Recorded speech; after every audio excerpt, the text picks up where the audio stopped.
famous and prominent Americans have been Freemasons. Franklin Roosevelt, Hugo Black, Harry Truman, Lyndon Johnson, Gerald Ford, just to name a few.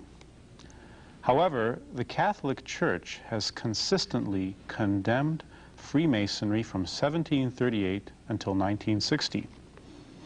In fact, on May 14, 1829, Pope Pius VIII, in his encyclical Traditi Humilitate, condemned Masonry as follows, quote, "Their law is untruth, their God is the devil, and their cult is turpitude." I'm Julius Smetona. This is what Catholics believe. Joining with me to discuss Freemasonry is Mr. Paul Fisher. Mr. Fisher is a graduate of Notre Dame University.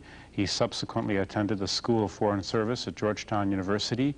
He served in an intelligence capacity with the U.S. Army both in World War II and during the Korean War. And he served in security for a number of governmental organizations, including the National Association, the NASA. And finally, he was the congressional aide for Congressman Jim Delaney for 8 years. Mr. Fisher is also the author of the book Behind the Lodge Door, as well as Their God is the Devil. Also with me is Father Clarence Kelly. Father Clarence Kelly is Superior of the Society of St. Pius V. In addition, he is the spiritual director of St. Joseph's Novitiate, a congregation of traditional Catholic sisters in Round Top, New York. Father Kelly also has written a book in which the question of Masonry is discussed at length, Conspiracy Against God and Man. Mr. Fisher, welcome to What Catholics Believe. Thank you very much. Nice being here. Mr. Fisher, I have a question. You know, when one hears this condemnation of Masonry in such strong and to our ears almost fanatical language, it seems almost incongruous when I think the public perception of Masons are people who support and promote hospitals for crippled children. They promote very benevolent and social functions and the circus and so on and so forth. You read this seems almost crazy. Well, I hope it isn't fanatical. I think everything's backed up by documents largely from Masons themselves. It is true that the average Mason, the great majority of Masons, don't know what Freemasonry is all about. In fact, the grand philosopher of Freemasonry, Albert Pike, right, said that the blue degrees, that's the first 3 degrees of Masonry, think they know what Masonry is, but they don't. Real knowledge of Masonry only comes to the princes of Masonry, which you get up to the 30th degree and above. So the average guy thinks it's, in fact, I believed that it was nice. I saw a nice parade they had, and I said, I don't care what the church says about it. I knew vaguely what it was, and the church opposed it. I said, these men are bringing a lot of happiness to all these children. Later I found out that that's a scam. The hospitals and the parades are just to lure men in because people want to be identified with an organization that does so many good things, but they don't know what they're joining. Why is there antagonism then? Why does the church condemn Freemasonry? What does it find offensive or objectionable in it? Well, the church attacked Freemasonry within 25 years after it was founded because of its naturalism. And naturalism is that the only reality is nature. There is no God in the sky or in heaven or whatever. And one of the grand secrets of Masonry is that man himself is God. Man is the great architect who will change the world. Is it true to say that Masonry is actually a religious system, a system of belief? Oh, absolutely. They have everything the Catholic Church has. They have baptisms, they have funerals, they have what they call sacraments, they have rituals, and they admit to being the successors, the modern-day successors to the pagan ancient mysteries. It is a religion. I was told by an IRS agent that they have the status of a church as far as federal exemption goes. They are recognized as a church.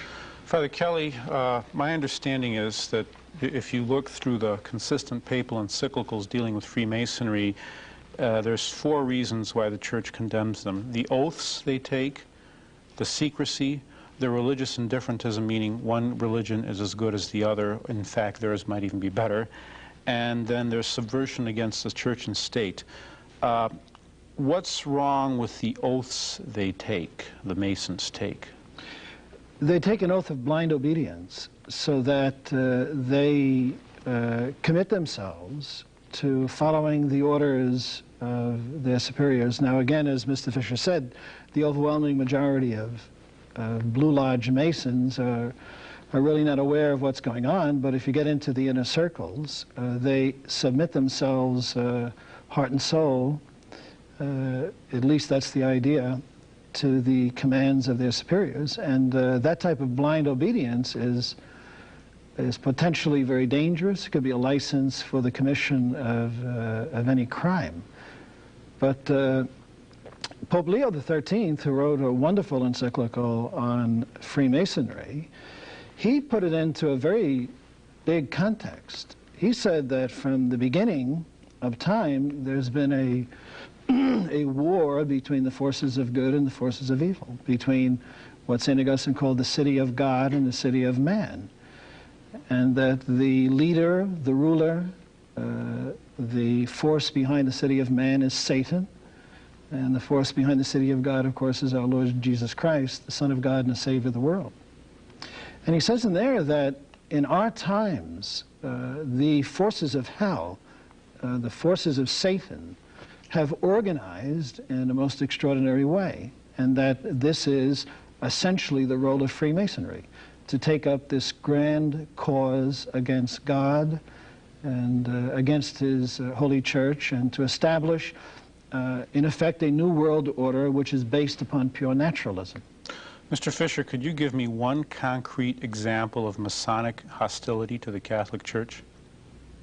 Oh, they admit through the years that they're hostile to the Church, particularly in Europe. And a lot of people think the European Masonry is different than Masonry in the United States. Well, in Europe, they were fighting the Roman Catholic Church as such. That was Christianity largely in Europe that they opposed. But in the United States, they have been behind the Know Nothing movement. It's documented in my book. The Know Nothing movement, the APA movement, what is the APA movement? APA was it had two titles. One was American Protestant Association was one title. The other was the American Protective Association, which means protect the country from Catholics. And the Ku Klux Klan, all the leaders of the Ku Klux Klan, the top leaders were Masons, and only Masons could be what they called Kliegels, that is, go out and solicit for membership in it. While we hear a lot about the Klan, this is the Klan from 1921 forwards for 1928, that it was anti-black. The Klan at the Civil War very definitely was, but the Klan in 1921 forward, the mother lode for the antipathy and the tremendous joining of people all over the country in places like Connecticut and Massachusetts and New York and some where there weren't a lot of blacks at the time, is the Catholic Church, hatred of the Catholic Church. And there was little hatred of Jews in the Klan. The whole focus was against the Catholic Church. And the Klan went under for two reasons. One reason was that the state of New York passed legislation after court opinion that they'd have to register all their members and their dues and their financial report to the state. That law is still on the books. The Masons were able to, in conjunction with the Knights of Columbus, to have themselves exempted for it, and yet it was a front for Masonry. And they got around it. The other thing was the Depression, which did it in. I can remember reading your book that, first of all, it's very interesting that the Scottish Rite of the Southern Jurisdiction, their official magazine is called The New Age. Now, maybe the name changed, but certainly from 1920 to maybe very recently it was called The New Age. I recall that during the 1950s, they said we have much more to fear from the Catholics than from the Soviets. Now, this is really striking because the 1950s was the big scare, you know, the House Committee on American Activities and so forth. Do you think this is a fair view, that the Masons were very much afraid of this becoming a Catholic country, of having a Catholic president, and so on? Oh, clearly. They many quotations in the book about opposing anything Catholic. I think the first major candidate they attacked, well, of course, Al Smith. They were against Al Smith. In the 1920s when he ran. 1920s. Governor of New York. Governor of New York. And the thing about Al Smith, people forget, but Jack Kennedy, or actually John... his campaign manager from Connecticut, whose last name escapes me, did a study and showed there was such a thing as a Catholic vote, because in the two preceding elections for president prior to Al Smith, the Republicans really wiped them out. But Al Smith got almost twice the number of votes as the two preceding Democratic candidates. So that proved there was such a thing as a Catholic vote. And Jack Kennedy rode into the White House on such a vote. So that there's another figure in the book, I think, between 1955 and 1960, 56% of the total growth in the United States was in the Catholic sector. And right after that is when we had Vatican II and the whole dissipation of the church. At that time, too, you may recall, nothing to do with Masonry particularly, but the American Management Association put out a study showing the Catholic Church was the best organized and efficient organization in the world over General Motors or any other group. And with that, it went down the tubes, and the Catholic population declined, and the rate of growth is just infinitesimal since that time. I'd like to get back to that question, but I would like to respond to your question about attacks on the Catholic Church. If you, for example, look at the Italian Revolution, Garibaldi was a Mason. They bitterly persecuted the Catholic Church and hated it with great intensity. The French Revolution, to a great extent, was a Masonic enterprise, even though during the course of the Revolution itself, the general lodges were suppressed. Nevertheless, the ones who ran the government, who came to power, they were Masons, and their supreme goal was the utter ruination of everything Catholic, to destroy. And they did ruthlessly and brutally murder countless priests and nuns and lay people. There was one that even had a program for the depopulation of France, where they conceived of the possibility of solving unemployment by killing 1/3 of the French population. It's incredible. You know, let's turn our gaze onto the United States. You kind of alluded to my earlier question I have in mind. There's a general perception amongst some who are fearful of Masonry that would say, well, yes, European Masonry is somewhat malignant. But certainly that's not the case in the United States. Let's turn our gaze in the United States in the 19th century. That's why I started to say, and I didn't articulate it well, was that their known opponent in Europe was the Roman Catholic Church. In the United States, it was general Christianity, but they knew that the Protestant and the Catholic, you had a division right there. So they got Protestants in the United States, by and large, to work up this hatred against the Catholic Church. And the No More Nothing movement, one of the famous riots was the Philadelphia riots of 1840, something like 1846, 48, where actually during that riot they lined up a cannon in front of the Catholic Church, St. Philip's, and fired the cannon right into the front door of the church. And they insisted they had to investigate churches because they were hiding weapons in the basement of the churches. A famous columnist, a well-known columnist, who was writing well into the 60s, I believe, Lowell Mellett, did a piece in The Nation magazine in which he supported that idea. He was talking about the Klan, and he was the one who talked about there wasn't much mileage among the blacks or the Jews. The mileage was in the hatred of the Catholic Church. And he indeed endorsed it. Here's a major columnist. He endorsed that idea of not attacking the Masons for what they were doing in the Catholic Church, but they were right. We should go into the basements of every church in the United States and see if they have guns. There's an idea that they were circulating that they were training an armed force to take over this country militarily, you know, under the Pope's command. You're watching What Catholics Believe. We're discussing Freemasonry. Mr. Fisher, the main point I'd like to get to is the profound social change which took place in the United States during the 1930s and 40s, and we feel its effect today, namely the whole church-state question. You dealt with the fact in your book that on 3 separate occasions, at least, the United States Supreme Court declared that the United States is a Christian nation, all right? During the 19th century, it was not unusual for the federal government to give money to churches, even the Catholic Church, to help establish schools, to help establish missions. This was not unusual. Prayer in school was almost a norm. Bible reading was the norm.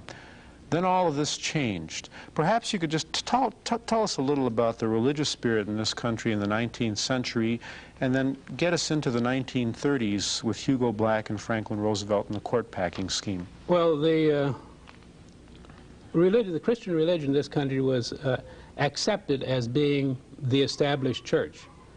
And when they say that when the Constitution was adopted, a wall was erected separating church and state, was totally wrong.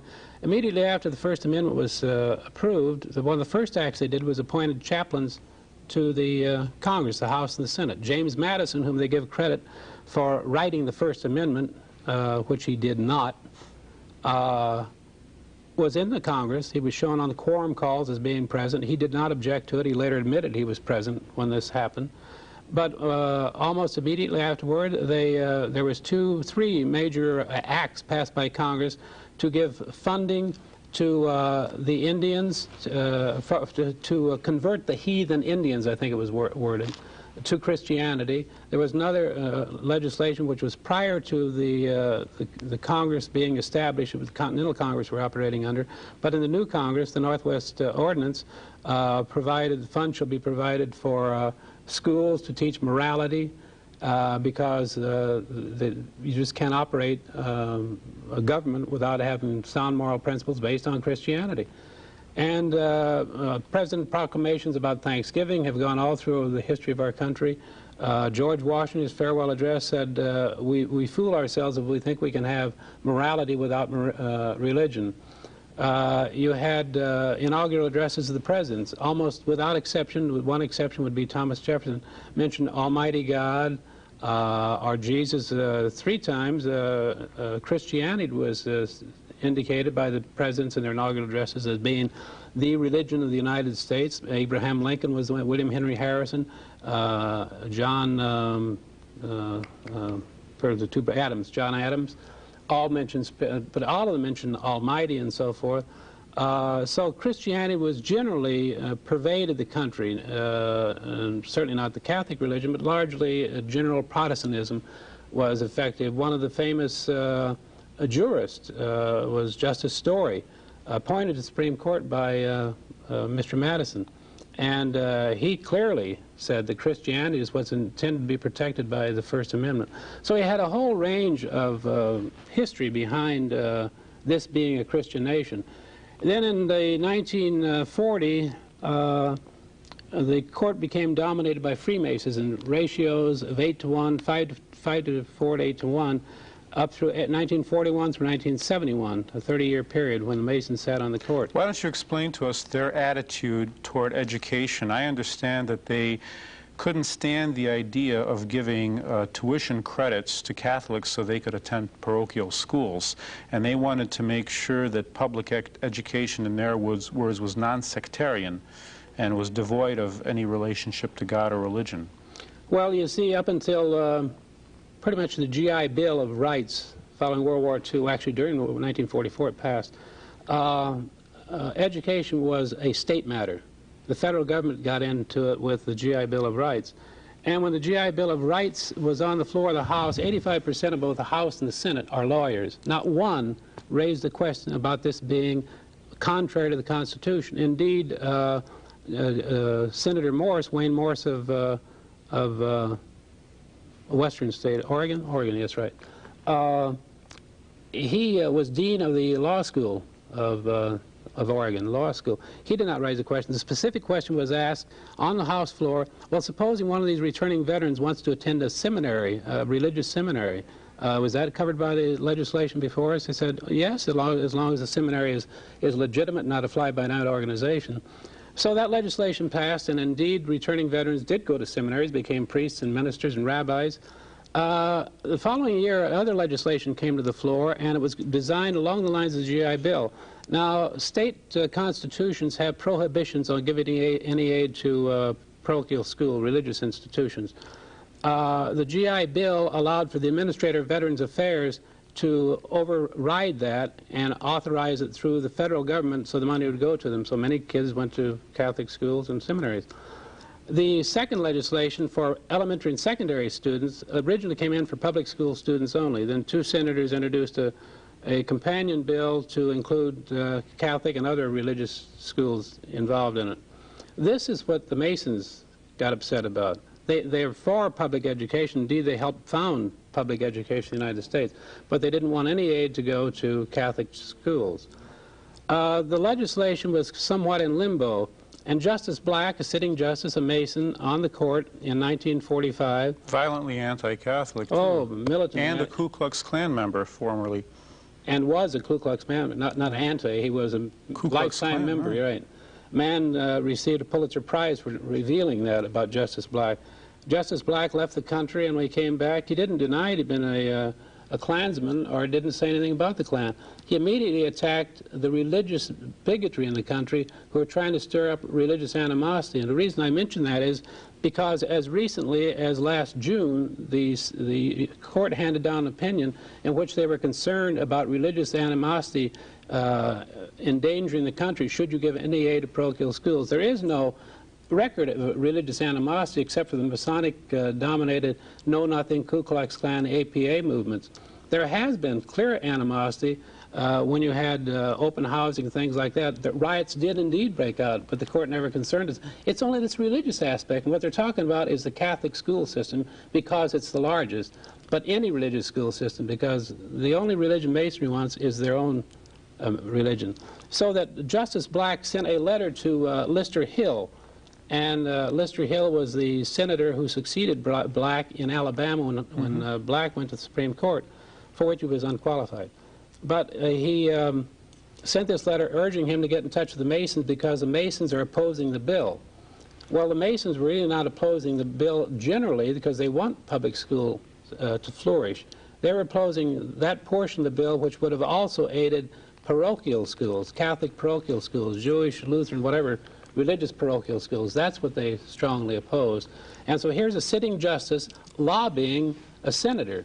Now, I guess a justice is a citizen like anybody else, but he not only wrote to his own senator, he also wrote to the head of the Masonry, the Scottish Rite Masonry in Washington, and to the Scottish Rite Masonry in Alabama, urging them to look carefully at this bill. Let's talk about some of the other things that happened. In 1922, I understand, the state of Oregon passed a law which made it compulsory for every child to attend a state school. Isn't that the case? That's right. Who was responsible for that law? The Masons. The Masons pushed it through. In fact, they tried to push one through within the last couple of years. But it was destroyed on its prima facie because there had been this somebody versus Society of Sisters, I forget the exact title of it. That was the key decision, where it says that the basic thrust of the court's opinion then was the child does not belong to the state. He belongs to the parents, and they could educate that child in whatever manner they want. How is this? Here we have a secret society, which what it is, an ancient secret society, which has such power that presidents of the United States to curry favor join it, that they have a tremendous influence over the Supreme Court, they have a tremendous impact on Congress, and yet there's nothing about it in the newspapers. There's no investigation into the influence of this secret society. How do you explain that? They have 4 million members, too. It's got 4 million members. They're very prominent. You've mentioned some of the prominent ones. One you missed was Ronald Reagan came in 1988. Is it because of their power? It's done because of their power, because a lot of the press are members of the of Masonry. And it's always put off aside, oh, it's the kook fringe talking about secret societies and conspiracies. Clearly, it is a conspiratorial organization. The fact that it has secrets and these terrible oaths that you get your throat cut across, your bowels torn from out if you violate any secret that they learn in the lodge door or otherwise within Masonry. So even these good and decent men, one of the presidents of the Philippines, the grand commander of Scottish Rite Masonry reported in the New Age magazine that, I think it was Manuel Quezon, I wouldn't be held at that, but it's either he or another one, would not join the 33rd degree of Masonry because he's afraid he would have to do something against his government, which he was not prepared to do. So these people, when you get up to the 30th degree, you're pretty well aware of what's happening. What's going on. Just very briefly before we have to go, that particular Supreme Court was also responsible for all kinds of laws, you know, breaking the anti-blasphemy concepts. Oh, yeah. It changed the whole orientation. This kind of whole Christian orientation is kind of just destroyed. As a result of Masonry. By Masonry. Right. You've been watching What Catholics Believe.